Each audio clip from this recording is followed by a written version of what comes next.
One moment. Hello, hello.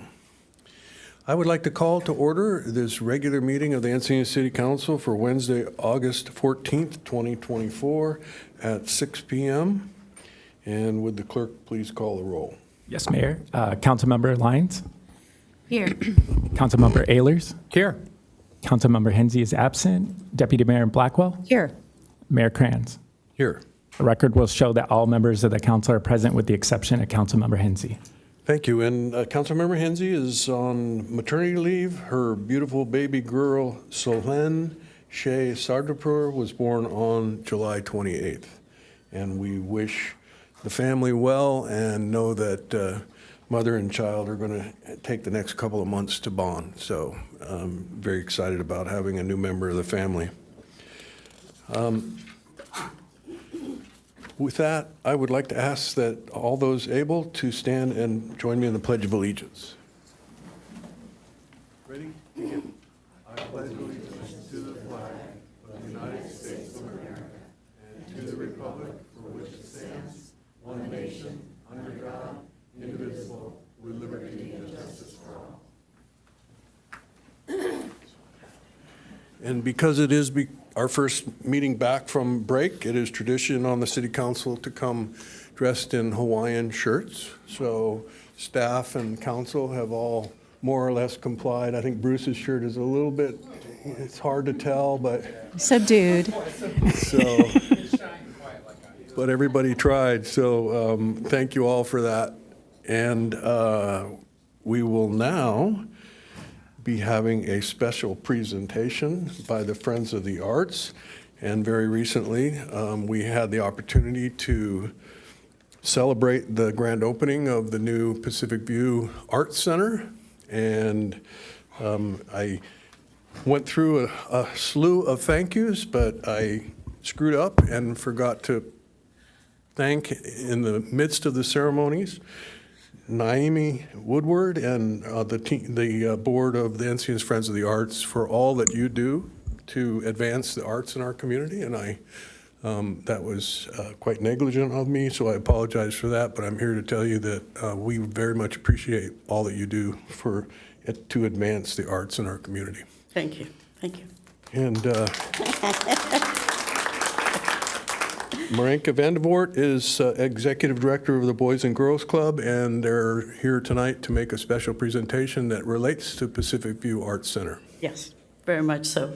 Well, my name is Naomi Woodward. I live in Encinitas, just in case some of you don't know me, and I'm the president of Encinitas Friends of the Arts.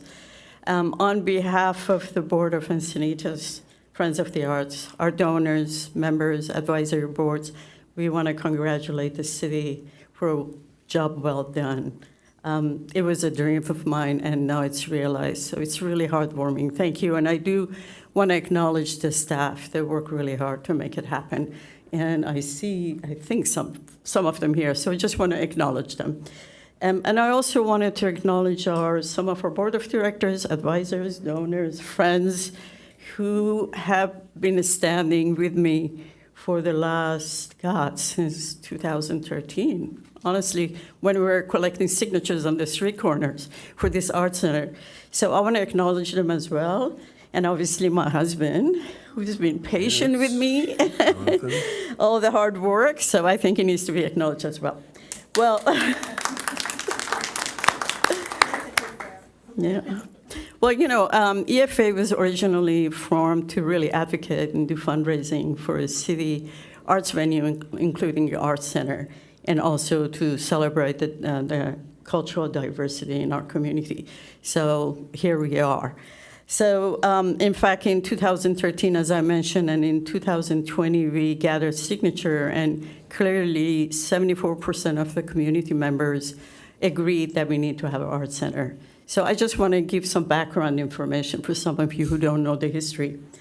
We advocated for the city to take over the running of the facility by the staff, and we have continued to perform public relations awareness through our social media. We have been attending a lot of meetings. Probably you're sick of us by now.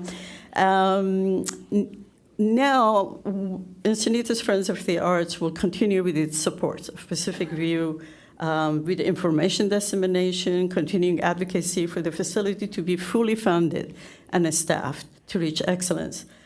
Today we're promising private fundraising to ensure cultural diversity through a scholarship program for deserving students of all ages so that they're able to participate fully in the arts programs. As such, we're proud to announce that we have partnered with the Boys and Girls Club, and they're going to be assisting us with undertaking, this new initiative. It is our belief that having an arts and culture center that's inclusive and available to all, regardless of ability to pay, will define the cultural life of our community. Truly, at the heart of this new development, the art education is for all. We believe that prioritizing communal experience and cross-sector development with a strong need to encourage innovation will create a gathering place for both locals as well as those who visit our beautiful city. So kudos for all of us. Once again, congratulations to everyone that had anything to do with this. I mean, everybody in the community, and when I talk about it with anybody who would listen, I said, this is truly a community effort. Everybody came, and they had the courage to speak up, and thank you, Tony, Teresa, Lisa, when they started it. And now, with that, I'd like for Maureen here to say a few words about the Boys and Girls Club, and then we want to have the present the check. Thank you. Thank you, Naomi. Can everybody hear me?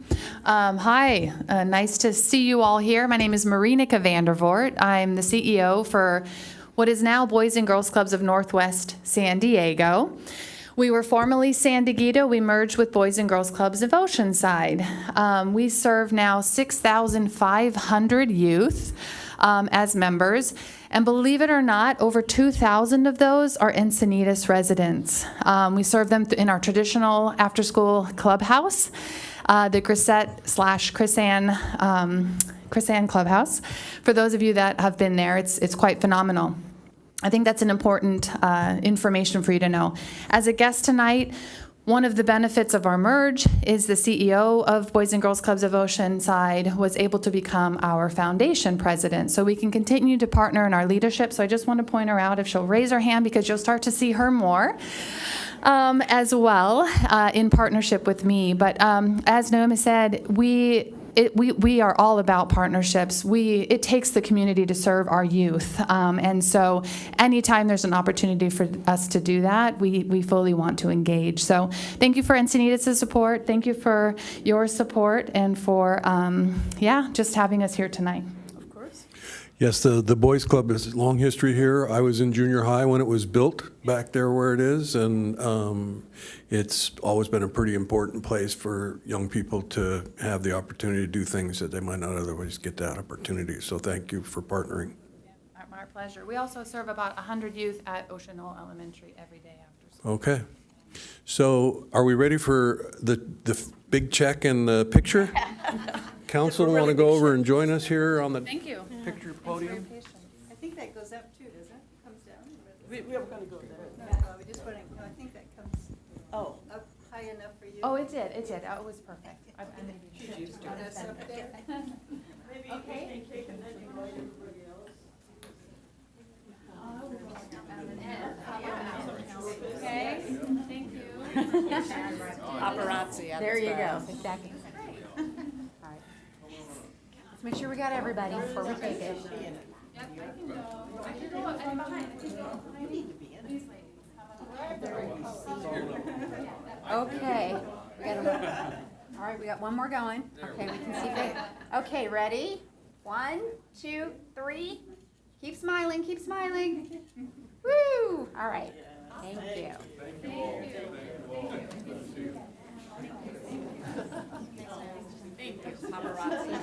all need to know you now.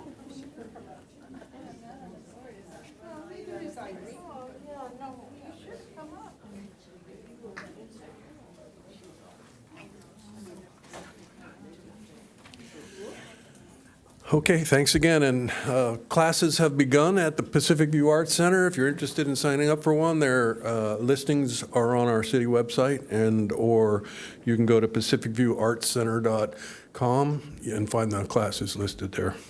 You get a bag. And there's a bag that you get when you sign up. There's it's really been great and well received, and appreciate the support. With that, we will move on to oral communications, please.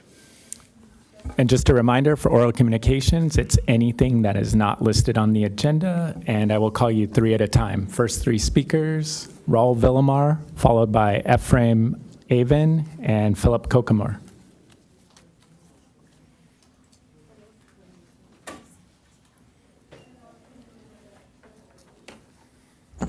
My name is Raul Villamar. I own Encinitas Barbers. We've been there for 44 years. And now that I keep coming into the meetings, and we're fighting this downtown the parklets. On Wednesday, a couple weeks ago, they had a fight, big fight. Ended up in front of my barber shop. They broke pots. They did that. They left blood all over the floor. Nobody cleaned it. Now I want to know who's going to pay for those pots. They're about $300 a pot. You have the gentleman who was involved in the fight belonged to the shelter. The other, and I find out, and I went to talk to a couple of the people, and they don't have bouncers. You folks, I bounced for 30 years. I did all the meetings for the ABC lead program. I did a criminal justice classes. I have those underneath me. And why isn't there any bouncer security? The bartender had to break up the fight, and he got beat up. They ended up in front of my barber shop. The cops came over. One of the girls got an assault and battery. She's in jail. But nobody cleaned up the thing on there. They left the blood. They left everything like that on it. I want to know who's going to paint it, come and clean it up. I have the people's names. I have the police report now, so after a while. So I'm going to go after them too. So I'm not like that on it. But I want to know, I went up to look up the alcohol beverage control, all the rules and stuff like regulations. That's before COVID. That's when during COVID. Now it hasn't changed. All the ones that I did have changed from when I was bouncing. It had to, for every 50 people that they had there, they had to have 2 bouncers. You don't have any security downtown. I have emails and I have texts from all the people downtown, a lot of people that work at the restaurants, that they're scared to come in the mornings. I got somebody to post it. They posted it. The sheriffs were there the next day. Kudos on the sheriffs. They took care of it. I called this afternoon because there was a homeless guy sitting in front of the in front of my barbershop. The ladies would go by and ask for money, and then he'd flip them off and cuss them out. We need more people downtown. And everything else. Every that night that the fight started, I got texts and I got Instagrams from all the people that walk downtown. There were kids. There was 8 o'clock in the evening. Who's patrolling that downtown? You guys are giving them $2.50 a square foot for so they can add on to the thing on there. Sago, why are they getting a new Thank you, sir. a patio outside? Isn't this after the fact that they're doing all this kind of stuff? Thank you, sir. Oh, thank you.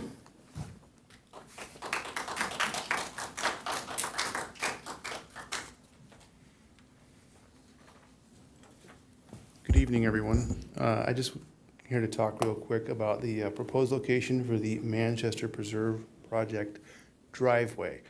I feel it's important to bring this up to the council's attention, and I believe it's in the planning phases right now. I live directly across from the location where the proposed driveway is going to be or will be, and I just want to talk a little bit about what happens in that stretch of road. In addition to the general speeds, I know it's posted 30 through the yellow curve. It's a blind curve going both ways. And so The two adjoining driveways immediately to my right, which would be to the north, those people will not turn left at that location. Again, this is directly across from where this other driveway will be, or is proposed to be. They will turn right and go down and turn around and come back. The speeds are what contributes the most to it, the risk that is there. But some other things that have happened, I've seen at least 5 cars totaled in that section, including my own. I have about 110 feet of footage, and I've seen a very nice Porsche totaled there. A little further down, a car hit the guy wire, took out the power pole. The road was closed for 2 days while that repair took place. My neighbor to the south lost his water meter, resulting in no water to his house. We also have a problem with that section because it's so narrow and the easement in there is narrow. It's a very old road, and as you look at a map, you'll see that is the southernmost available road in Encinitas, and it's heavily traveled by trucks that just ignore the overweight signs. We have cyclists that come through there regularly, and it's the fog line and then the asphalt, or the fog line and then the gravel. The trash truck comes through once a week, double yellow line, people stack up behind it and pass it right into that blind curve due to the direction, again, facing north. And we joke about it, accidents are the neighborhood reunion. We all go up to the street when we hear the big explosion, and we get to watch the sheriffs and the emergency responders do their job. I personally have paid to keep the lights on in that curve. If you go through there at night, you'll see my neighbor to the south also does so. I've heard people make comments as they go by that it's nice that it's lit up at night because at least that kind of reduces one of the risks. And so it's just a narrow, dangerous strip of the road. Thank you. Thank you.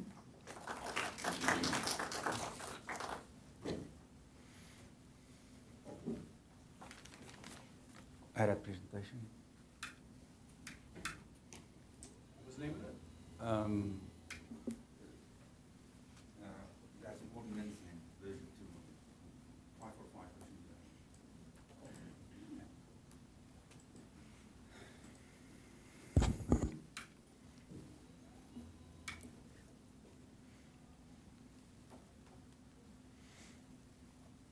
Okay. Hi, my name is Philip Kokemoer. I'm back to just give you an update on what's been happening with this height restriction ordinance. Okay, so just a reminder, it's a 12-foot limit on a downslope property to prevent obstruction of views of upslope, but it has unnecessary consequences on top of the hill properties. This is how much I've had to spend extra on this ordinance because this is imposed on me. $12,000, 5 months. Would have been 6 months. The planning group made a mistake. I resubmitted based on their mistake. They told me it's going to take 5 weeks. Instead of just expediting a review, I had to go to the deputy director and complain to get them to expedite the review. So 5 months, but it would have been 6 if I didn't complain and if they didn't make mistakes and not tell me about stuff. This is the impact, just to explain. So I'm standing here, the top is my house. I'm standing on the crown of the road. You can barely see the roof that I fixed. Zero impact on a neighbor's view because there's nobody above me. The middle one is Ilos. They had to get a variance. Same situation as me, $3,000, 6 to 9 months. Zero. They built a one-story house there. They had to get a variance for that. Zero impact neighbor's view. Now compare that to 395 Sunset. It's on a 5 to 10% slope. It's a 30-foot construction, 3-story house, massive place, no height certification, no variance required. And I can promise you the neighbors behind them on top of the hill have a big problem with seeing the ocean right now. That's the comparison between these 3 different places, what we had to spend extra and what somebody had to do nothing for. Then just to give you an idea of what happened with the construction, there was I would say, a homegrown vaulted low ceiling. So when you fix this vaulted ceiling, and this is objectively dangerous when we opened this place up, we had to basically replace just about everything. So when you build a vaulted ceiling, you have to have vertical posts, proper foundation, king post to actually hold the ceiling up, 2x10s that you need to use, hold down, shear wall, whatever else you need for the construction. None of this was there, zero. On the one side, there was no posts. The roof was basically laying on the wall. The top sheet of the wall, termites had eaten it. There was water damage, and it was black mold. The roof was basically laying on top of the wall, which is not supposed to happen. Again, posts, king post. And when there was a strong wind, which in Encinitas, there's not that many strong winds, you could feel it move. So it's objectively dangerous. Not hyperbole to say that this place is dangerous, okay? So my question is, what is the city going to do about this? What have you done? What are you going to do? Because according to me, you failed me on time, money, and safety. Thank you. Next three speakers, Diana Wilder, followed by Rob Wilder, and then Barry Pevin.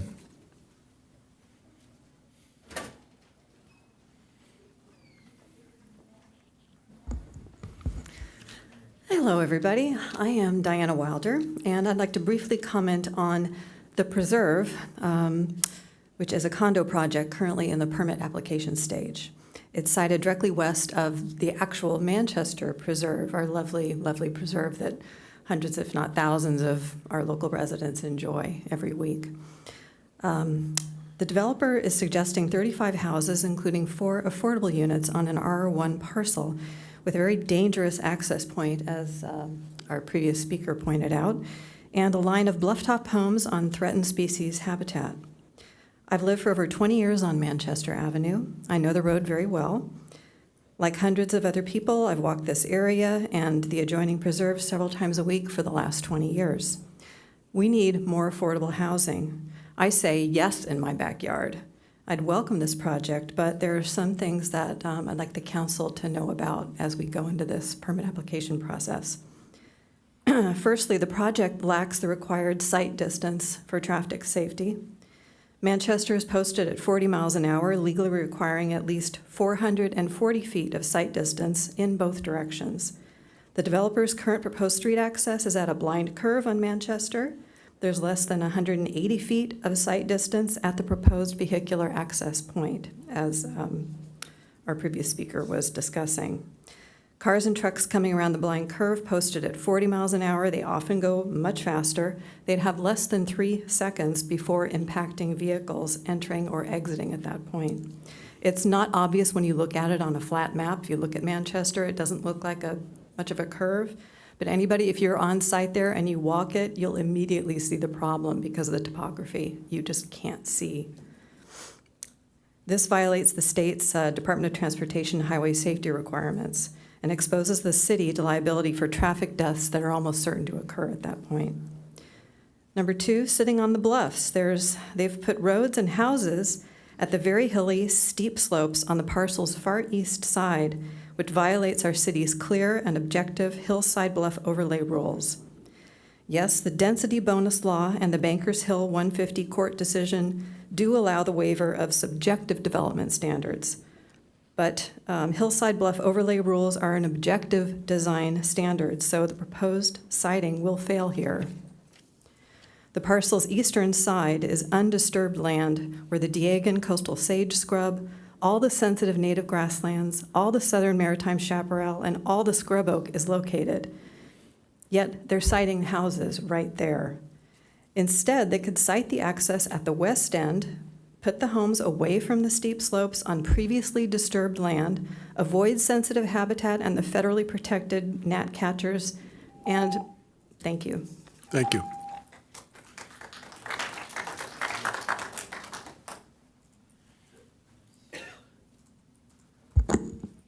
Good evening. My name is Dr. Rob Wilder. I've lived on Manchester Avenue for over 20 years and been fortunate to be the husband of that beautiful, brilliant speaker for over 30 years.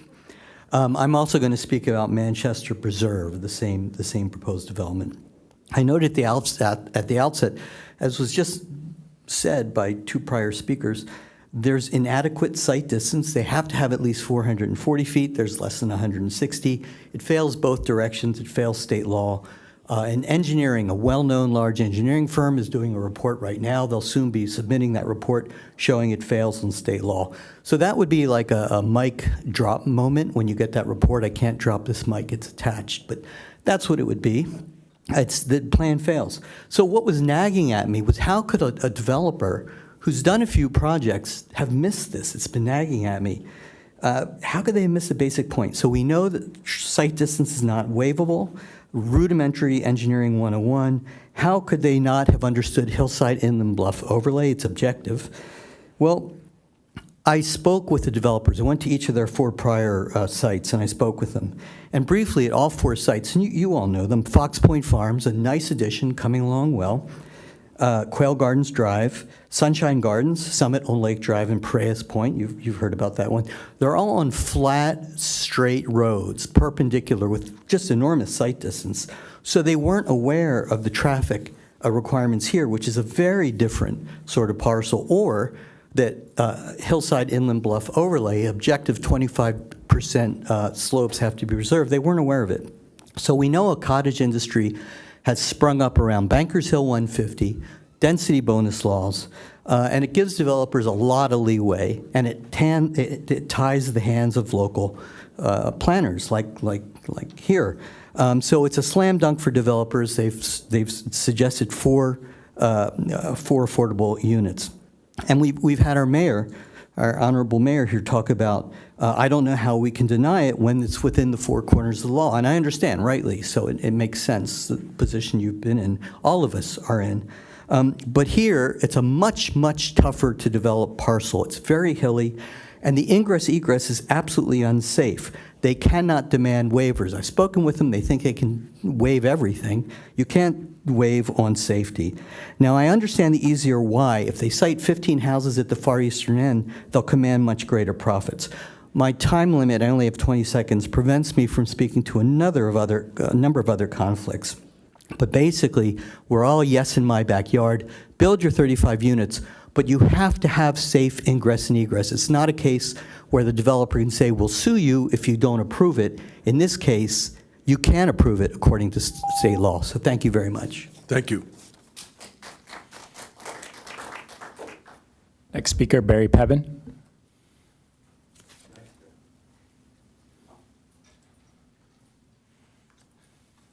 Hi.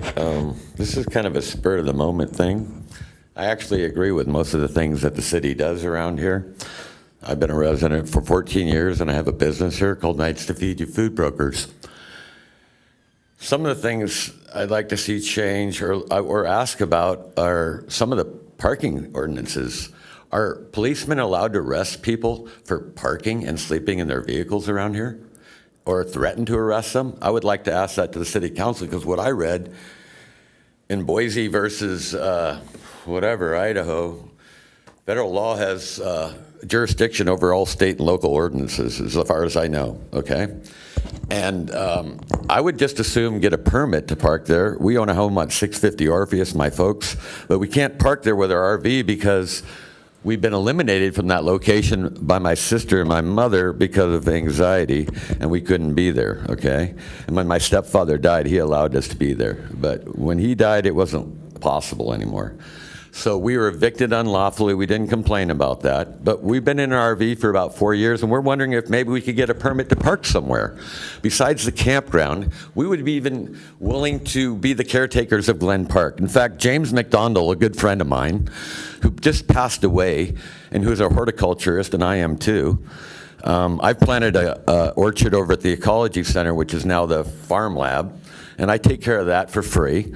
I've been doing that for 7 years, started the trees from scratch. I'm a member of the community. I'm being hassled by your police force, threatening me, and my 86-year-old wife, telling me that they're going to arrest me tomorrow if I'm parked at Glen Park.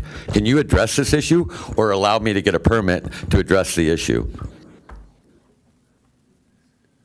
Oral communication is not the time for responding. You can give us your presentation, and No but it's not response. on the agenda, so we won't be taking any action or discussing it. So is there a way to maybe be the caretaker of Glen Park? I look after it. I pick up all the trash for people. I take care of all the neighbors around me. I give them free food. And not only that, I give all the people that live there food because I'm a food broker. Thank you, sir. My email address is on the city website. You're welcome to reach out, and Okay. we can have a conversation offline. This is not the time that we can address the issues that Yeah, I you're didn't raising. really know how to do it. you Okay. know. So I'm here just to represent myself and my maybe wife, see the who's city 86 clerk. years old. Maybe see the city clerk. He'll write down my email Yeah, address I'll or my get it. phone number. But thank you so much for letting me speak. Thank you. Yes, it's part of the meetings that we have here. Thank you for coming. Final four speakers, Mark Maville, followed by Peggy Walker, Natalie Satoon, and Ellen Burr. Mark Maville, haven't been here for a little bit. I got 5 bullet points. I'll throw out the things that I have here, maybe expound on them a little bit, but I figured I'll just direct this to Bruce. It really doesn't, nothing gets moved or done, because you guys basically aren't listening anyway, but he does intently. First thing is outside dining. Don't know how it got pushed to 26, but you promised when that lady was here with her husband and their kid just got hit that you'd get rid of the outside dining. That's what I heard, that's what the media heard, and you extended it. And now you got a cement thing that you're looking at in 10D, irrelevant. It's gotta go, and it's gotta get started real soon, because the buses can't get through, handicap access is limited, it's an eyesore. Like Raul was saying, there's limited parking for anything that's unrelated to restaurant, and you're in bed with the restaurant owners to continue to keep that out there. COVID is over. It may be ramping up a little bit, but all it is basically a bad case of the flu. But that outside dining has got to go. More of my friends than not complain about, why is it so narrow? Bus drivers can't get through. It's a safety issue. You said safety, bike safety. You did nothing on that either. Cameras in the parks, got to have it. It's got to be instituted or re-put back in, because there's just not enough eyes to be watching these clowns trying to abduct kids, the raping that does happen sometimes at night. I mean, you're not aware of it, of course, because you're not engaged with what's going on in Encinitas. The defecation and urination into that creek, it had to be taken care of about a year and a half ago with a third party or the city itself. That was expensive. So when they're there, and we need the curfew enforcement as well, it's 8 o'clock pretty much everywhere. No earlier than when sunrise is coming. That has to also be done. The cannabis huts, we got 2 of them now. That candy thing and the other one down the street. Oh, we can't do it. Re-vote. Oh, the only people that voted it in were people that like to get high legally. It's not for pain. It's not a thing. And from what I understand, fentanyl's been getting run through that candy anyway. The bags are back there. You know, they're going to take and run. People that do the marijuana are going to hold on to the bag. So that's a very obvious thing that's going on there. And then this Soga or Sago or whatever the hell it is, cantina down here, code violations up the yin yang.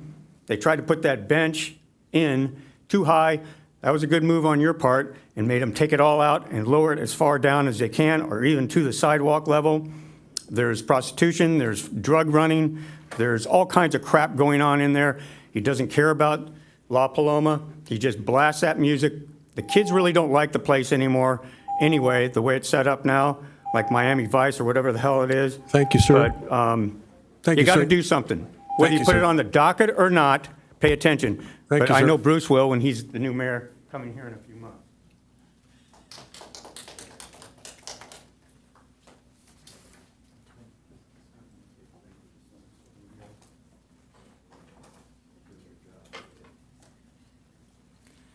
Hello, everybody. I'm Peggy Walker. I'm with San Diego Alliance for Drug-Free Youth. And I recently had the opportunity to congratulate the Public Health and Safety Commission on intertwining their work with the homeless and substance abuse issues. We strongly support this because our organization has worked in these combined areas, and our experience tells us that homelessness will not end without attention to mental health issues, which will not be resolved without substance abuse reduction. Our focus is on youth, and having worked with youth and families for decades, We know marijuana is often the first drug used by children and that it affects and precipitates mental health issues. Marijuana too easily falls into kids' hands, poisoning their brains, causing anxiety, depression, psychosis, dropout, and killing them. It's a major factor in teen suicides, and San Diego County now unfortunately holds title as having the second highest number of teen suicides in the state. Increasingly, parents tell us at San Diego Alliance that they're horrified to see pot shops in our neighborhoods selling psychotropic products as if they're harmless, when nothing is farther from the truth. Our organization's goal is to reduce substance abuse, mental health issues, and consequences like homelessness. Pot shops work against that goal. One little piece of data of interest, data suggests now that marijuana is used by more people daily than alcohol. I wanted to share with you the article that I just handed out. San Diego County Grand Jury has raised serious questions about marijuana and has asked for a countywide report to evaluate its impact on youth, seniors, and law enforcement. We are so happy to hear this because we've been asking these questions. What is marijuana's impact? Very little data has been collected, so we hope that you will support this grand jury request. I've also given you a flyer from our organization now that school has started. These are some of the prevention programs that we conduct with youth throughout the community, teens and elementary school children, in connection with our schools and with the Boys and Girls Clubs too. So thank you very much. Thank you.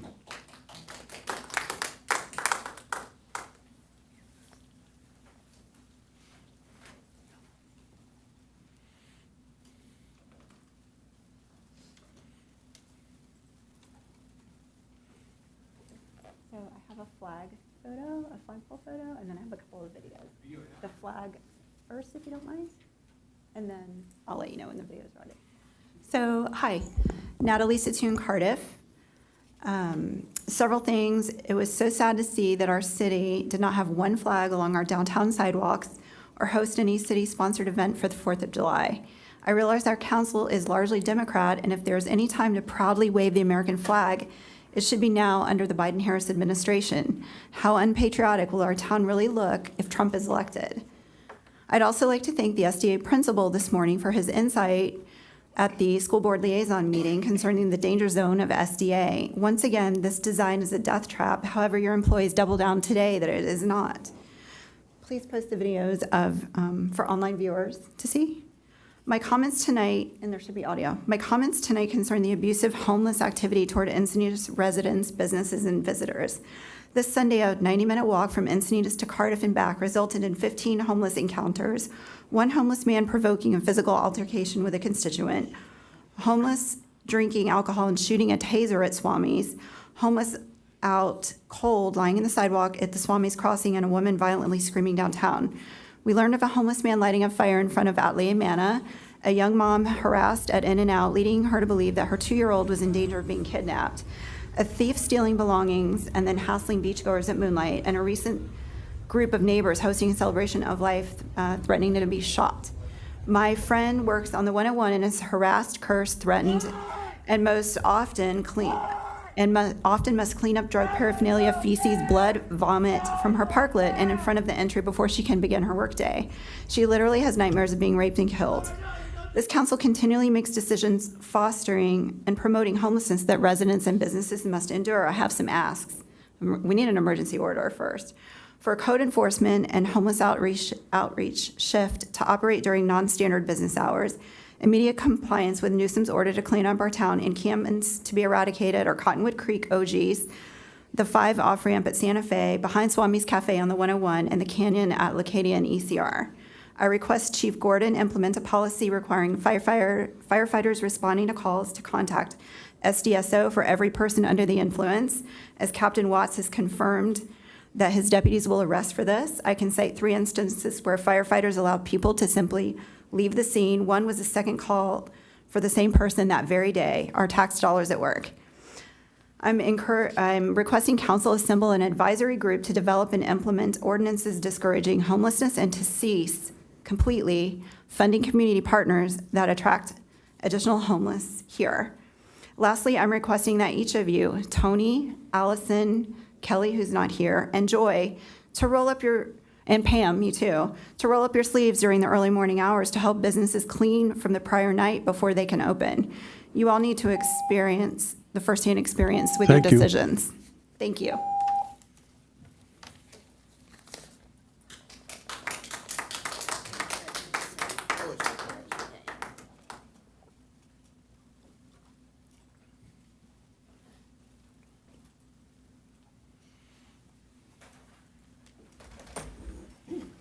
Good evening, council. I've taken some time recently to go over mini budgets and mini council meetings, and we often hear that a lot of our problem is being forced on us by the state. But a lot of our problems are self-made.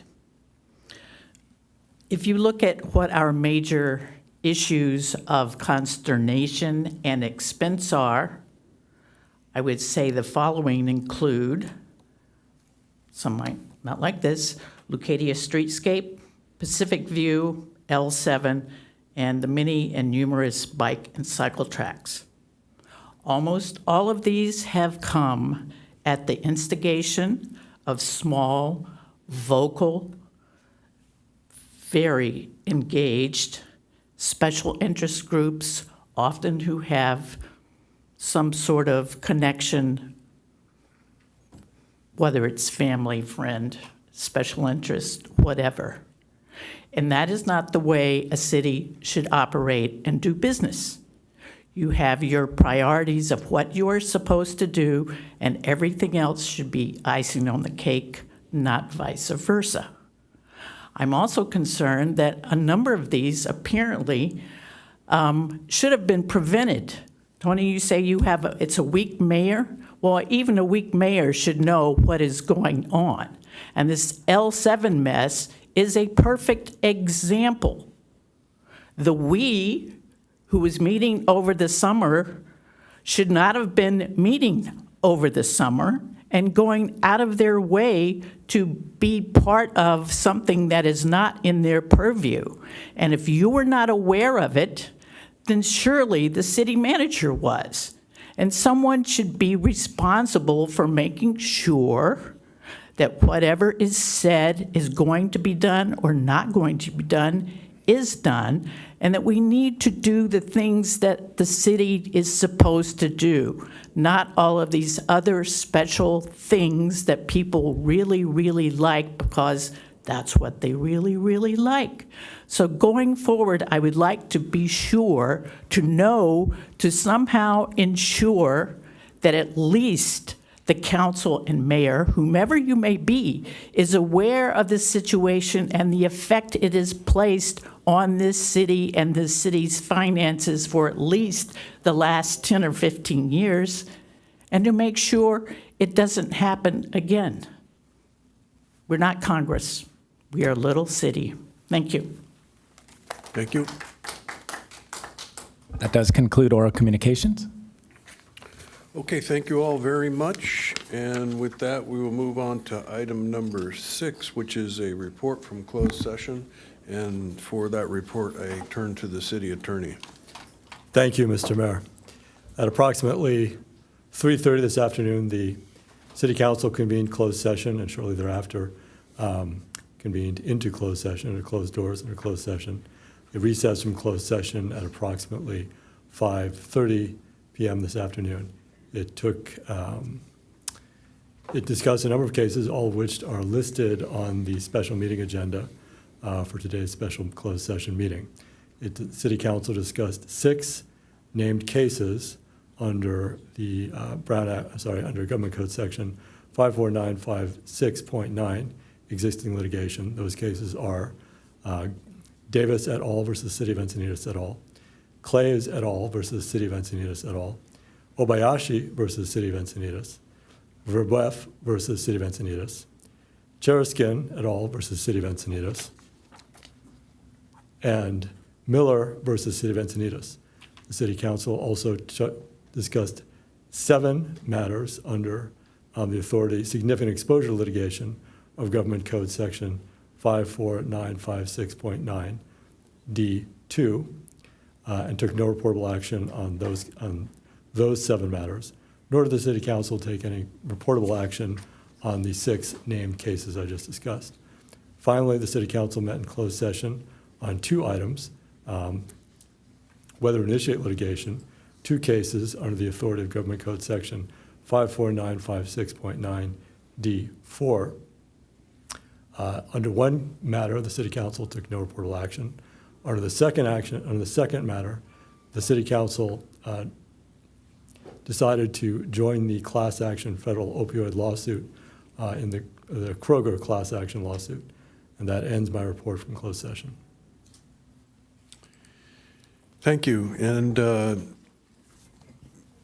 City Clerk, are there changes to the agenda? Yes, there are numerous changes to the agenda. Items 8I, 10D, and 11A have been removed by staff and will be placed on the August 21st agenda. Okay. Can you say that one more time? 8I, 10D, and 11A.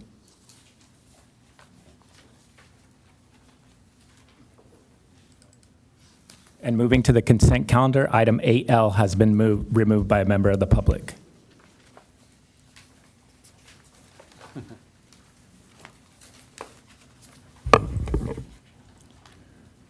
Okay, so that means that we have remaining on our consent calendar items 8A, 8B, 8C, 8D, 8E, 8F, 8G, 8H, 8J, 8K, 8M, 8N, and I will entertain a motion for approval of those items. I'll move approval. I'll second that.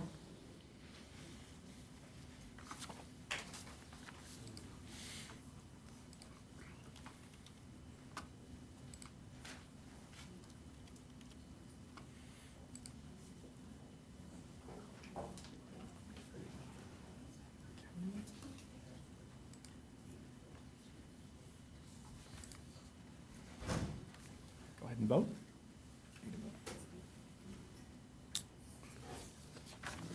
There's nothing on our screen for the vote. There it is. Oh, no, I didn't get to pick. Sorry about that. Swing and a miss. Yeah, it failed. Yes, unanimously failed.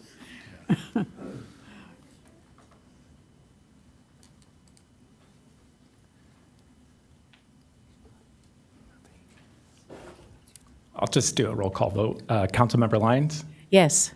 Councilmember Ehlers? Yes. Deputy Mayor Blackwell? Yes. Mayor Kranz? Yes. Motion carries unanimously with Councilmember Hensy absent. Okay, so item 8L, the Climate Action Plan Annual Monitoring Report. Do we have a public speaker for that? We do. Ellen Burr, would you like the staff report? No staff report.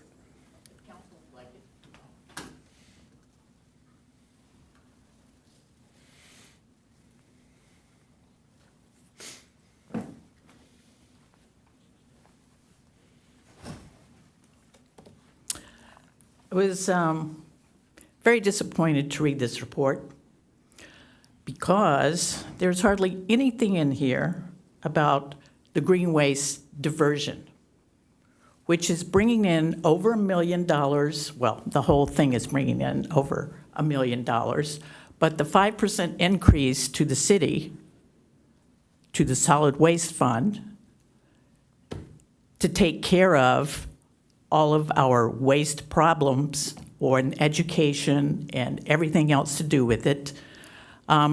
There's no numbers in there about how much green waste are we actually diverting, how much greenhouse gas are we actually offsetting. Furthermore, I was told, I don't know if it's true, that a large portion of this these funds that are supposed to go to solid waste, which when it was first brought to us was so there would be money to pay for the people who would have to run that program, I was told, I could be wrong, that it was for street sweeping. Now, I understand that the 5% that's going to Public Works is supposed to take care of road repairs because of the big garbage trucks that come in and do damage, theoretically. But the other 600,000, I don't think we have employees that have been hired at that rate. And if we are using those funds for street sweeping, that is wrong. What were we using to pay for street sweeping before? But it could be mistaken. But there's a missing $400,000, which is a lot of money between financing for personnel and maybe some outreach programs and what is supposed to be going into that program. So, two things. It would be nice to know actually how much are we diverting? Are we reading any goals in it? I mean, it's been really active for 3 years now, but I'll spot you the first year for education and outreach. Well, we should have 2 years of information from EDCO. And by the way, it's a little bit rich that it's written into the EDCO contract for increases. So they get an increase, but that means who gets the increase too? The city does. So I don't think this is a good thing for the citizens. It may be good for whoever's working on the budget in the city.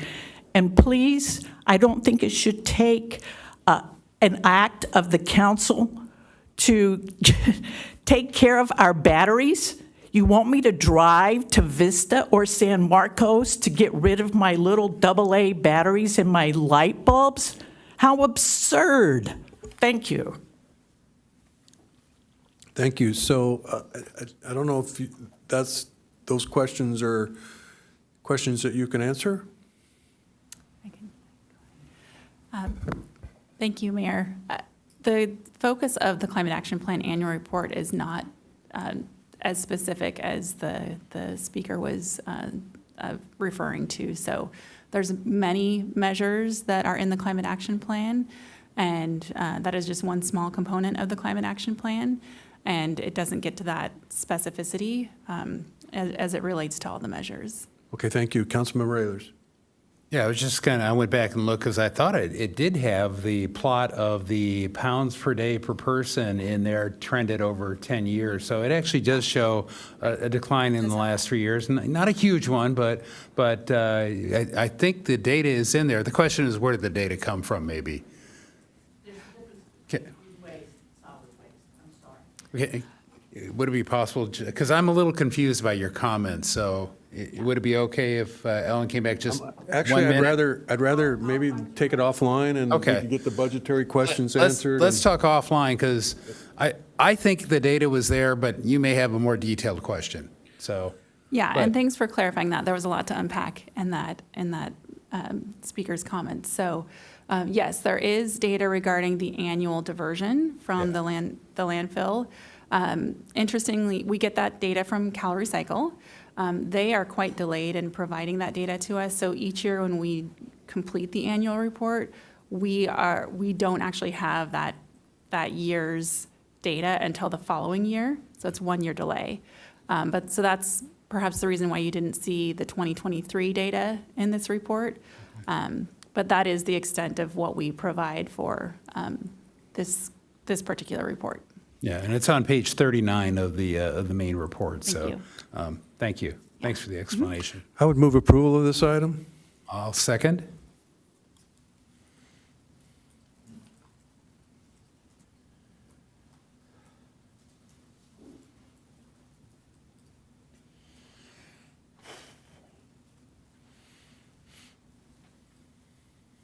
Yay. Motion carries unanimously with Councilmember Hensy absent. Okay, thank you. So that takes us to item 10A. And it is listed on the agenda as interviews and appointments to the Affordable Housing Task Force, but I I have a proposal to make. Once again, the community outdid themselves, and we got a whole bunch of really good applications. And I can think of no reason why we should be at all exclusive on this, and that I support inclusivity. And so I could see this process, if we played it out the way we have it outlined, you all four would pick, and that would leave 7 for me to pick one, and that I'm not looking forward to that. So I would make a motion that we just appoint all 11 citizens to the Affordable Housing Task Force. We do have one public speaker for this item. Okay. Do you want to hear from them? Sure, except speak in light of this latest, I wanted, and I don't mind, because you all came down here, if you want to speak, you're welcome to speak, but I just wanted to kind of get right to the point here, which is that I don't think that it's really something that I want to delay. I just would like to have you all participate. I'll second your motion, and I appreciate Okay. that you did put that forward, Mayor. Thank you. Aaron? Thank you. Aaron Hebshe, Leucadia, District 1. Thanks for proposing that motion. That's an interesting idea. I do want you to be careful, though. I don't want you to pack your affordable housing task force with a bunch of folks that are NIMBYs, to use a possibly derogatory term, but I want to make sure that this task force is really focused on solutions and not just keeping people out. So I hope that maybe you did look through the resumes and there were enough folks that you think would provide solutions instead of stand against solutions, that you would take those 11 folks. But that's my 2 cents. Thank you. Thank you. And I did, I appreciated the letter that you sent, which detailed that particular opinion. Thank you for that.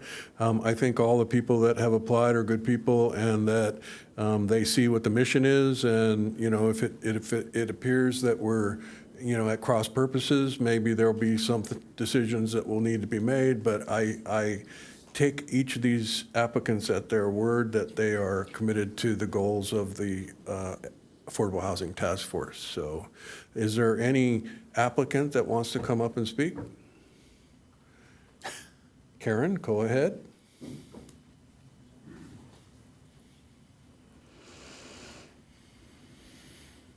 Real quick, I commend the city, the council, and all of the applicants. I reviewed them too, and I think the decision is absolutely wonderful. And I want to just expend my gratitude for the council working in collaboration for this. Thank you. Thank you. With that, we have a motion and a second, and Councilmember Lyons. Would now be the right time for me to make a comment? Okay, thank you. I just wanted to say to Aaron that I really did appreciate your letter. I think you really nailed a lot of really important things. One thing I thought about all the applications that we got is that it represents, the applications, the 11 people represent the broad range of ideas and thoughts in our community about affordable housing. And I think it's important for this task force to be inclusive in that way. In some ways, we've talked about education and how education of the community about affordable housing is so important to all of us as we learn about it and move forward together to make good decisions for our future. So this task force itself is an educational opportunity. And I think we should embrace that and embrace the inclusivity that our mayor has put forward. I want to recommend that those who are participating now in this task force, that you approach it from the perspective of being humble, of being good listeners, of being strong and speak out on your opinion, on being the right, at the right temperament to work with those around you to understand their perspectives. And I look forward to you looking for where the opportunities are in our community that might be outside the box. Be brave, be bold, look at where there might be opportunities that are very close to transit, where we don't have to impact raw land. Look at areas where there's already density. Look at the NCTD right-of-way, because NCTD does collaborate with other cities on affordable housing. Kind of those things that maybe in the past we haven't really pushed forward on. So I hope to hear some great things from this task force. Thank you all for applying and for participating. Thank you. And I also want to thank Deputy Mayor Blackwell for bringing the idea forward. It was something that I thought had great potential, and as she and I have been working with city staff, the city manager and her team to advance the idea, it's to me, I think, shows a lot of potential for addressing some important issues. So with that, Deputy Mayor Blackwell. Yeah, I just want to say I'm hugely relieved. I had a very tough choice for District 1, and I think this is a right approach. I think we can manage with 11 people, and we'll get a really good, diverse set of input. And it's also just really nice to read those applications, which I read all of the district's applications, because it's just it reinforces for me a great example of where this community is super engaged. And that makes me want to get up and do the council job every day. So thank you for everyone who applied. Councilmember Ehlers. Yeah, and I just want to say I appreciate it too. I had a difficult choice, so Yeah, you did. Yeah, oddly enough, it was my competition from the last election. So Okay, very good. So with that, we'll vote.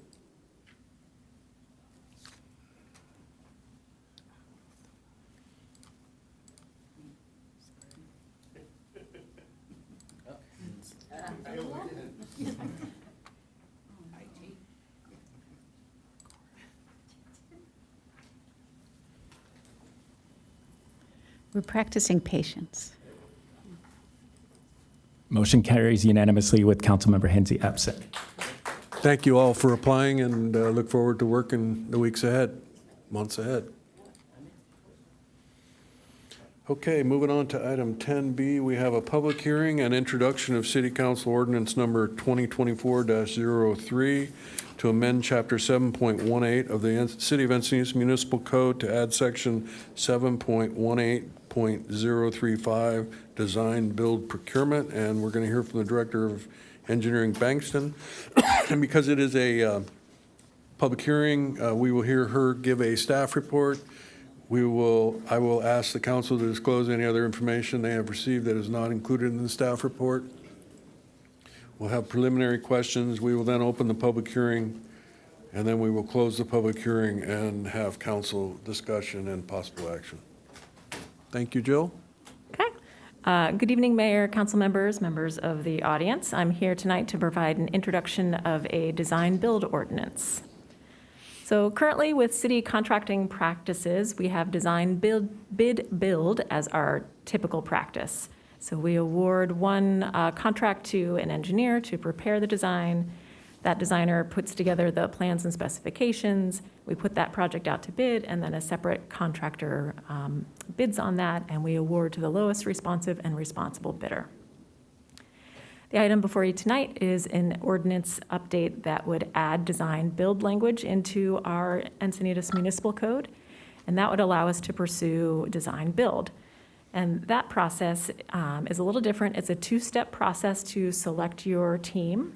So first you request qualifications from design build teams, and that's comprised of a designer and a contractor. Then you shortlist the qualified teams based on their qualification statements. The city would then prepare a basis of design document. That's a scoping document, letting the team know what are the elements that we need to see in this project.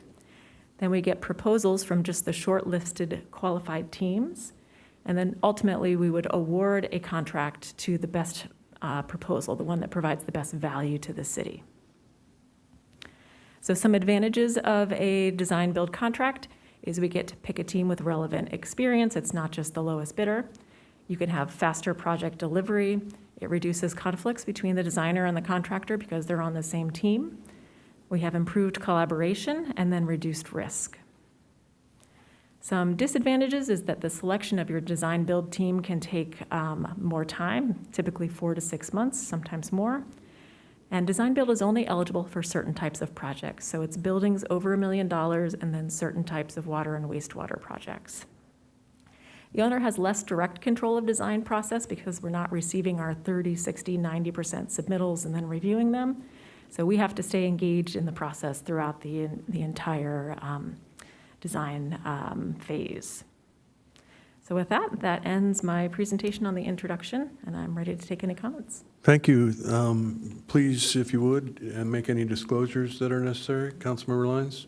Nothing to disclose. Nothing to disclose. Nothing to disclose. And I have nothing to disclose. So my preliminary question is, would working with a company like Storm Trap, would that be a design build project that would qualify for this? I don't think so. It would have to be over $1 million for a building, or it would have to be a water or wastewater project. So that's not what stormwater is not? No. Okay, that's disappointing. Councilmember Ayers. I think I'm going along the same lines. Examples of what, like maybe some recent past projects that would and would not be. So like a park development, if it had a building and was over $1 million, yes? Correct, yep. If it didn't have a building, no? Okay. Can you think of any others that might be, so obviously buildings are easy. So obviously any pavement, no. Okay, I'm getting a better idea now. So that was my Yeah. question, really. Libraries, fire stations, marine safety centers, things like that would be eligible for design build, and then the water and wastewater type projects. Well, even behind fire departments would be a good choice. Okay, good. And Councilmember Lyons. I wanted to make a statement, kind of more than anything else, and Jill and I have talked about this because we've worked together under this procurement structure before I was a council member. It's my view, professional view, that the design-build structure is best when you're looking to achieve the goal of something that's low in cost and meets an aggressive schedule. But if you're also trying to develop a project that you want to be high quality or maybe high aesthetics or something that meets other needs of the city, that design build often is not a good structure for that. When the contractor's in charge, they're the one who will be connected with the city, and so the designer is one step removed from the city. Often it is hard to meet a higher standard of quality in that regard. So I would like us to just keep in mind that even though this could be really appropriate for many different procurement opportunities that are focused on low budget and expedited schedule, we might want to just really consider whether it's going to be the right choice all the time. So that's a designer's perspective, but I think it's valuable to share. Okay, so those were technically preliminary questions. I would like to open the public hearing. Hear from public speakers. There are no public speakers. Okay, we can now close the public hearing, and we can further our council discussion and actions at this point. Councilmember Ayers. Yeah, I just wanted to talk about that we encountered this on other boards, like the Encina Wastewater Board where Councilman Lyons and I serve. And this is very common for wastewater, and it seems to work quite well for those projects. So I'm supportive. Okay, is that a motion that I just heard? All right, that's a motion, yes. I'll second it.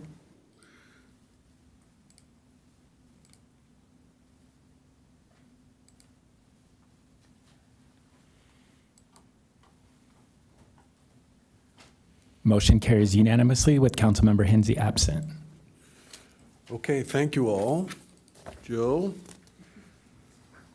So 10C, consider various city railroad corridor projects to submit for the Railroad Crossing Elimination Grant Program. And looks like our contact person is Principal Engineer Matt Wadelski with his gorgeous Hawaiian shirt.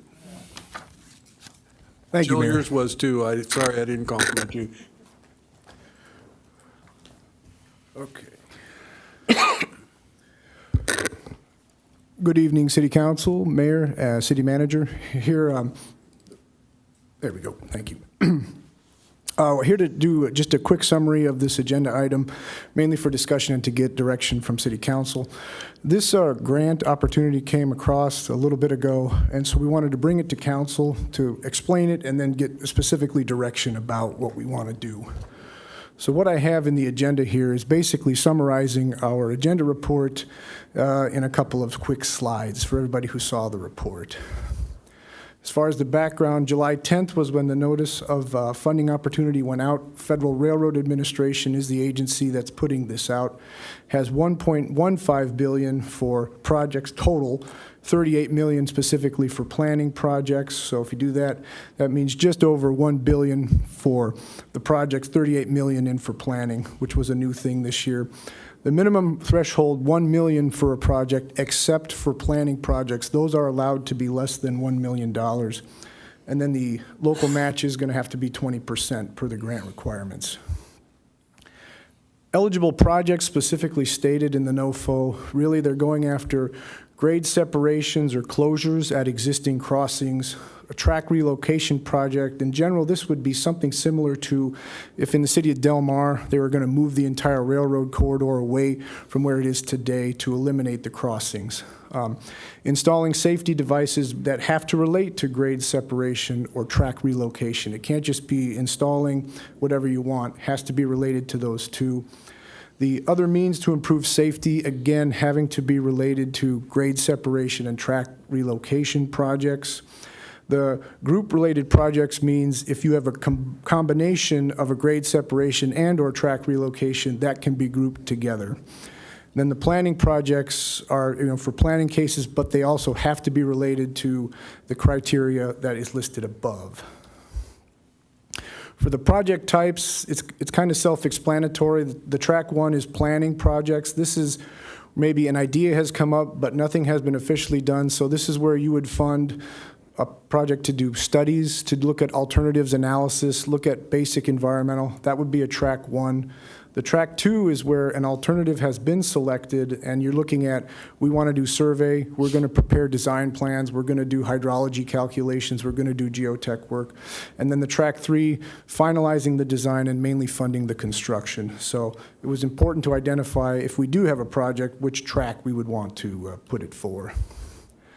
From the NOFO, the specific requirements, as said, project readiness, merit, and benefits, and then in the Appendix E, if any of you look through, there were a lot of specific examples of what need to be submitted in the application to demonstrate where the project meets these.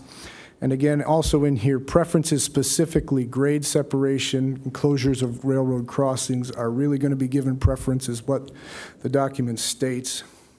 So on top of these six, there's also, the administration is specifically looking for these four priorities as well to be covered in the application. So all 10 of these criteria we need to discuss in our application if we're going to go for it. So the safety, the climate change and sustainability, equity and justice, and those requirements come specifically from the federal government, and then a workforce development, how this project would help that. So here at the city, we, the staff, believe these were the four real main railroad projects we have going on right now. And for everybody, this slide is different from the table in your agenda report. We did get some updated information. We specifically contacted FRA to make sure we had some specific answers. The Verde Undercrossing, hopefully everybody understands, is installing a new grade-separated crossing in the vicinity of Cardiff Elementary School. So this one is in track 3, as we said. At first, we thought this was going to be a good candidate, but when we did verify with FRA, they said no, installing a new even grade separated crossing is not going to be eligible for funding on this job. We do have it is $17 million and a $3.4 million match.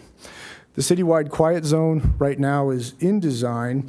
And this is obviously, it's installing safety measures and other safety barriers at the 4 existing at-grade crossings. So this project does qualify for the grant, cost of $12.5, and you see the citywide match.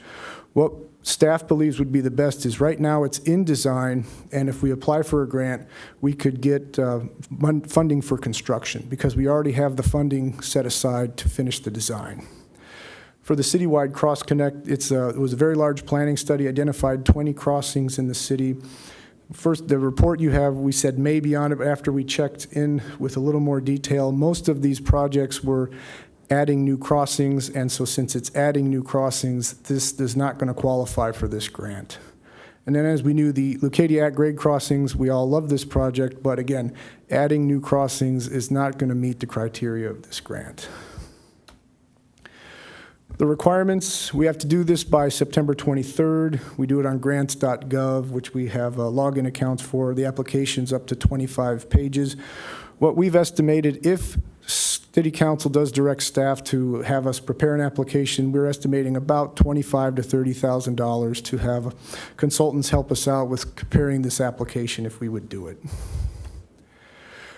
So what we're asking for, City Council, please hopefully review our projects, see if there's any more. Please provide direction on the staff of where to pursue which projects, and if selected, please authorize the city manager or designee to apply, accept, and administer the funding for these grant projects. And that concludes the presentation. I'm here to take questions and eager to get direction. Request to speak. We're locked out. Yeah. You have to clear this. And virtual pushing of button. Councilmember Ehlers. Yeah, question about the match, the 2.5 million potential. What budget year would we anticipate that being in? Assuming we have to submit it in September, and by the time the approval would come in, we're kind of assuming probably in February, maybe March of 2025. The match would probably have to go in July of 2025 for that 25-26. So not in our current fiscal year, but in our next fiscal year? Correct. Okay, cool. But if we're continuing on the engineering and design of this quiet zone, what's the timeline for that? Right now, we anticipate in October to have the big traffic analysis study and the concepts done, and then design to begin in early 2025. And so But since it's already started. And it has to go to CPUC and other FRA for approvals, right? Correct.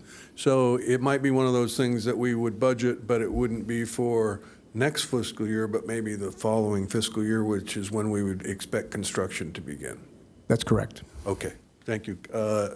We're no longer requiring virtual or hand waving. We can punch our buttons, but Deputy Mayor Blackwell. Good, it showed up. Okay. I just want to say, thank you for verifying what projects could be included. I really tried my best to figure out how to get the Leucadia at-grade crossings to fit. Okay, they didn't, so I'll accept that. But I do support moving forward with the quiet zone, citywide quiet zone project. I looked at the infrastructure task force list, and it's rated pretty high and on the list in the top 50. So I would like us to see us move forward, and if we can get some of those funds for that, would be terrific. Thanks for finding grant opportunities and bringing them forward. Councilmember Lyons. Thank you. I was really disappointed that the Verde underpass was not going to be eligible, but I appreciate that you put some effort into clarifying that for us.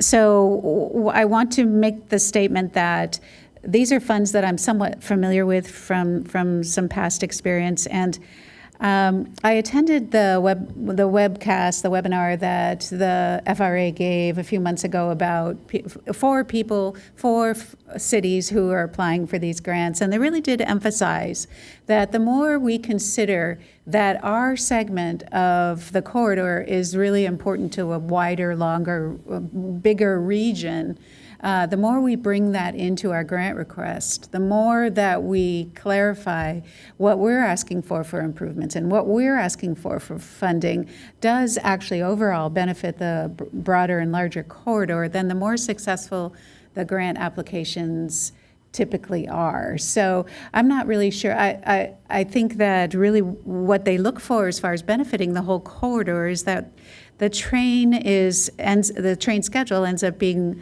increased as far as frequency and reliability and reduced travel time. So it's kind of very basic like that. I want to encourage us to, as staff is looking at how to characterize each of the projects, or even if it's just one project that we put forward for grant funding, to consider how we can talk to our partners at Sandag, at Lausanne, and others to see where the benefits are that are more regional, to help not only fortify our grant requests, but to engage with our partners for problem solving here in Encinitas. So I wanted to say that for the record. I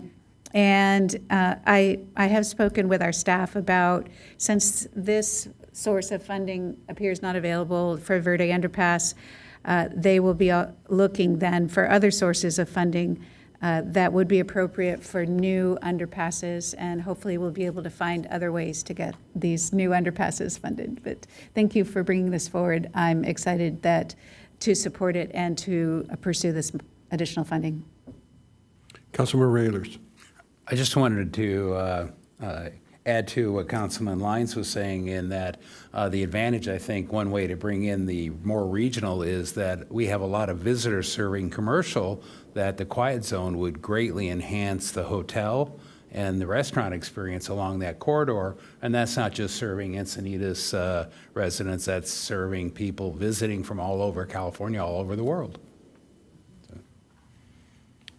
Yes, thank you. And, one of the things that I think would be worth applying for planning grant on is an item that I would like to bring on an agenda fairly quickly, and that is the idea of rebuilding the train station and the transit center downtown. And I was recently up at the Poinsettia train station, and they have grade separated undercrossing that allows very long trains to use the station, and it is a quiet train station. And right now, what we have in our station downtown is a situation where, in particular, the Pacific Surfliner has to sound its horn essentially throughout downtown, because D Street and E Street are so close to each other. They can't do the two longs, a short and a long, so they just lean on the horn. So I think something we should consider applying for planning grant money on would be the idea of closing D Street, extending the station, and building either undercrossings or overcrossings so that we can eliminate the need for sounding of the horns. It could be double tracked in that segment, so that the station could be much more like Poinsettia with northbound and southbound trains separated. I think it would bring some quiet to the downtown, and while I recognize that some of the traffic impacts would be shifted over to E Street, I think it could be managed, and ultimately quality of life would improve significantly. In the end, I think that's an important part of the planning process, to evaluate all these things. I won't go in with a preconceived notion about whether it's good or bad, but I think that applying for planning grant money, it essentially would eliminate 2 at-grade crossings. And this money is intended to be used for elimination of crossings. So I didn't think it was fair to include that in tonight's discussion, because I think it needs to be noticed in a way that identifies to the public what it is that we're thinking about doing. So, but as long as we were talking about these grants, I wanted to raise it and let you all know that I hope to bring it back soon. Okay, so I would move that we apply for the grant for the quiet zone. I'll second.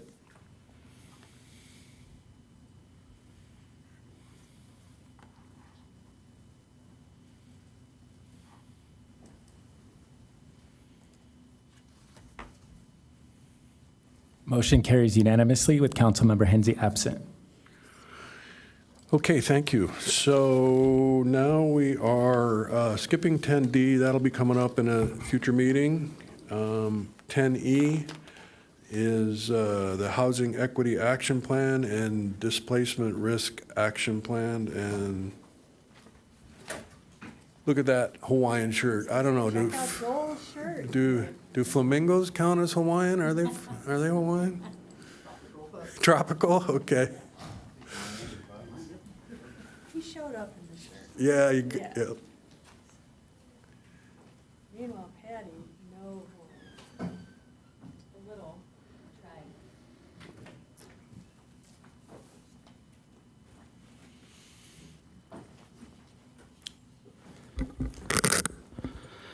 All right, good evening, Mayor Kranz, Deputy Mayor Blackwell, and council members. My name is Joel Savetko, Associate Planner, and I'm here to present the Housing Equity and Displacement Risk Action Plans. With me today is Patty Anders, Planning Manager. First, I'm going to summarize past City Council direction related to this project. In April of 2021, the city adopted the 6-cycle housing element, which included implementation programs 3H and 5C. In January of this year, the Housing Equity Study was presented to City Council in compliance with Housing Element Program 3H and prioritized 8 of 10 recommendations. Council added 2 actions for further research and analysis. In March 2023, the Displacement Risk Analysis Study was presented to City Council in compliance with Housing Element Program 5C and directed staff to consider common elements of the 2 studies and return with a report including recommendations to develop a housing equity action plan and a displacement risk action plan. And then most recently, in May of this year, staff presented City Council with additional information and analysis on the recommended action items. Council directed staff to include the 2 additional recommendations from the January 17th meeting in the action plans. The 2 action plans added by Council were to increase transparency in the allocation of affordable housing and protect and preserve existing affordable housing.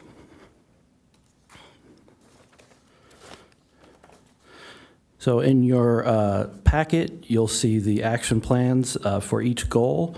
The action plans specify the strategic actions to be taken, the implementation timeline, the responsible party, and metrics for success. The Housing Equity Action Plan is comprised of 8 goals. Council prioritized these goals and added Goal 8, which aims to increase transparency in the allocation of affordable housing.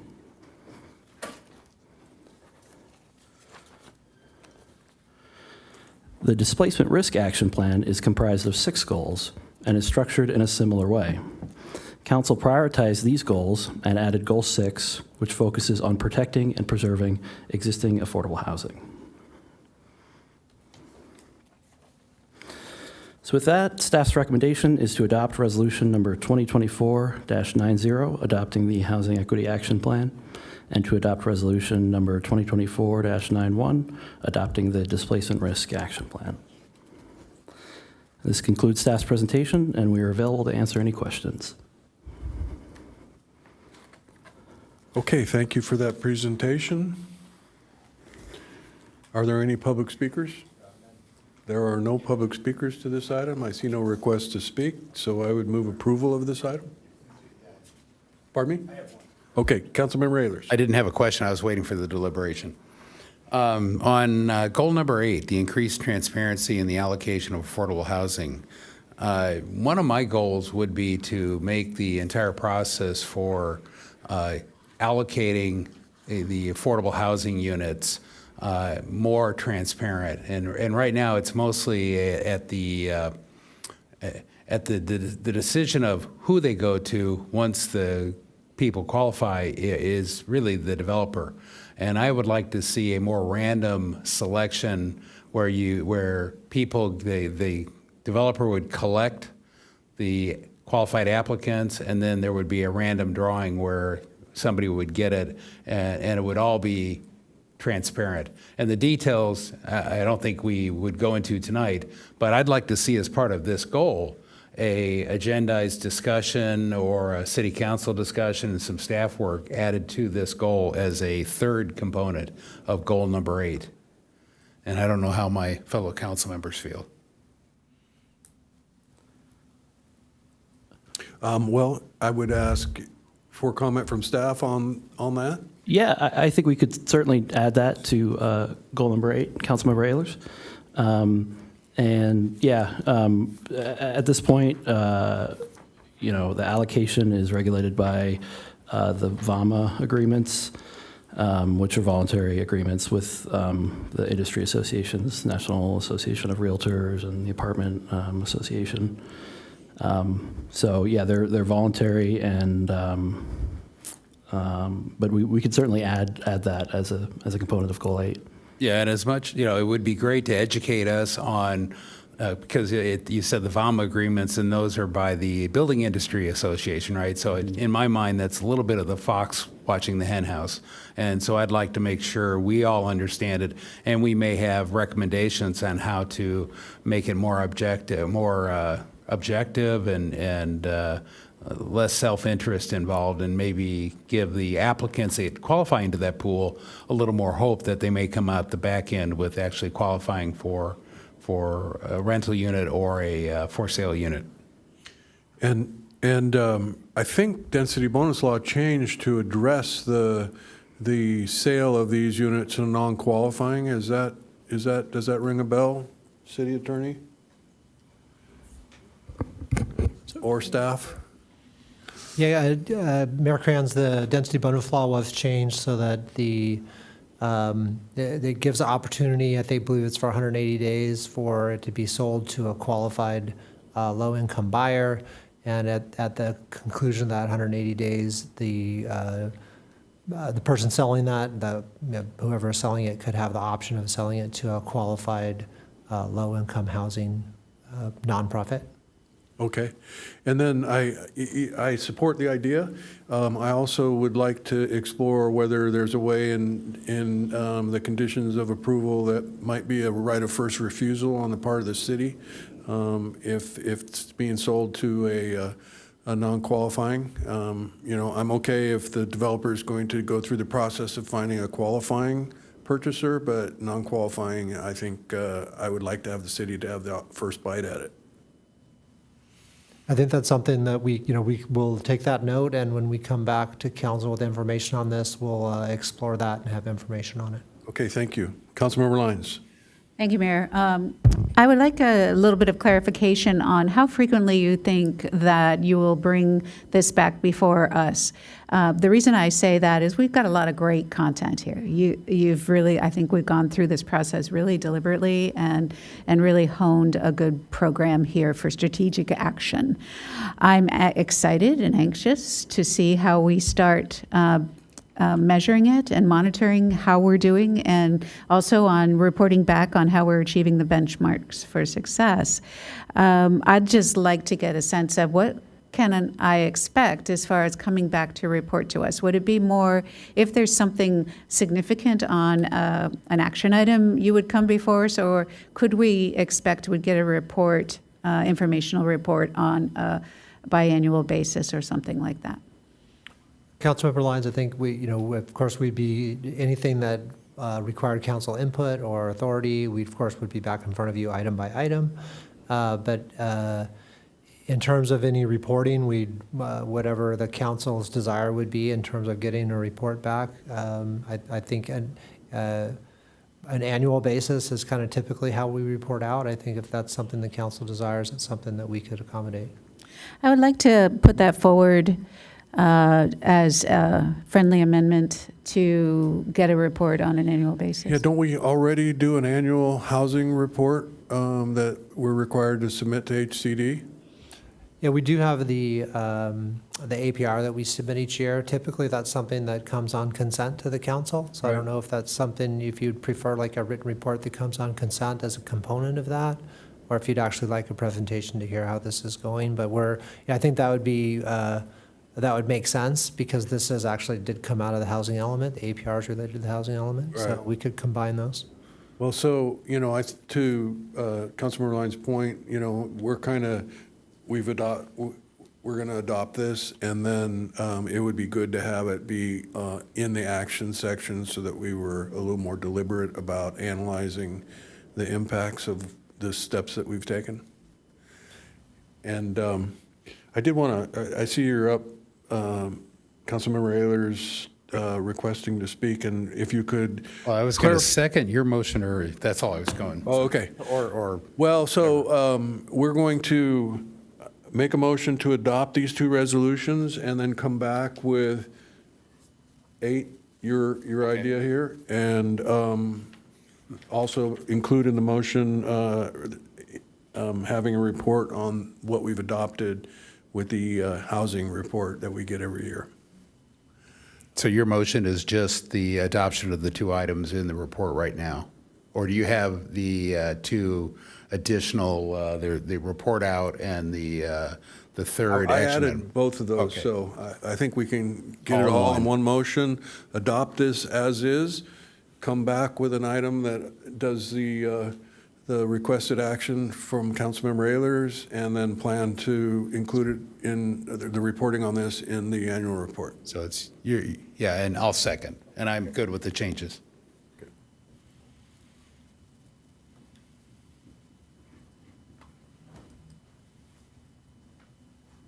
Motion carries unanimously with Councilmember Hensy absent. Okay, thank you. Item 10F, consideration of introduction of ordinance 2024-09, amending the Encinitas Municipal Code, Chapter 2.12, Conflict of Interest Code, Section 2.12.060C, designated city positions. And our contact person is City Clerk, Assistant City Clerk Pete. Would you like a brief staff report, or? This is just a fairly routine thing that happens. We're required every even-numbered year to make our reviews by July 1st, and if modifications are required, proposed amendments must be adopted prior to October 1st of the same year. Any comments, any public comments? No. Any comments from council? I'll move approval of recommended action. Second.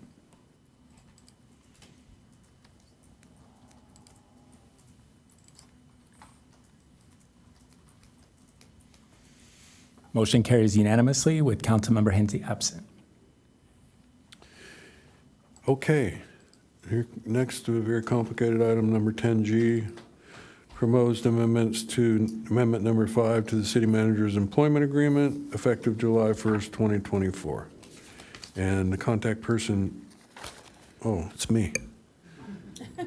And we conducted an evaluation of the performance of the city manager, and appreciate all the work that she and her team do. And we look forward to another year of top-notch work. And there's a little bit of an increase in a 1% increase in pay here. And thank you for all your work. I move approval. I'll second.